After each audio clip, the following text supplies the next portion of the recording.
الحمد للہ وحدہ لا شریک لہ والصلاة والسلام علی من لا نبی بعدہ وعلی آلہ واصحابہ الذین اوفوا عہدہ اما بعد۔ نہایت دکھ اور افسوس کے ساتھ میں یہ آپ حضرات تک بات پہنچا رہا ہوں کہ حضرت سید مولانا مختار الدین شاہ صاحب رحمہ اللہ تعالی خلیفہ مجاز بیت شیخ الحدیث مولانا محمد زکریہ انور اللہ مرقدہ انتقال فرما گئے ہیں۔ انا للہ و انا الیہ راجعون۔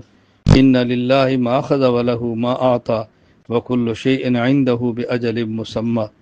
اللہ حضرت کے درجات کو بلند فرمائے، قبر منور فرمائے، آخرت کی منزل آسان فرمائے، ان کے تمام متعلقین مریدین اور اقربا رشتہ داروں کو صبر جمیل عطا فرمائے۔ میں اس موقع پر نہایت دکھ کے ساتھ یہ بات عرض کرنا چاہ رہا ہوں کہ تسلسل کے ساتھ ہمارے اکابر دنیا سے جا رہے ہیں۔ اس موقع پر بعد والے ہم جتنے چھوٹے ہیں دل بڑا رکھنا چاہیے، ان کے کام کو لے کر آگے چلنا چاہیے۔ جو حضرات عقائد کی محنت فرما رہے تھے ہم عقائد کی محنت کو لے کر چلیں۔ جو حضرات افتاء سے متعلق مسائل کی محنت فرما رہے تھے ہم ان کو لے کر آگے چلیں۔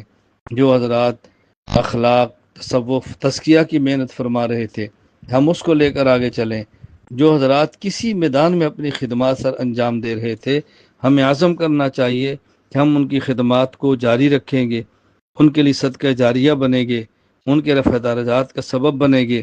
میں اس اپنی گفتگو کے ذریعے تمام سننے والے حضرات اور خواتین کی خدمت میں عرض کروں گا، حضرت کے لیے صالح ثواب کریں، دعائے مغفرت کریں۔ جس شخص کے لیے ممکن ہو آسانی کے ساتھ جنازے میں شرکت کریں، باقی ان سے اہل خانہ سے تعزیت کریں۔ اللہ حضرت کی خانقاہ کو، ادارے کو، متعلقین کو صدقہ جاریہ بنائے، کفارہ سیئات بنائے، قیامت تک باقی رکھے۔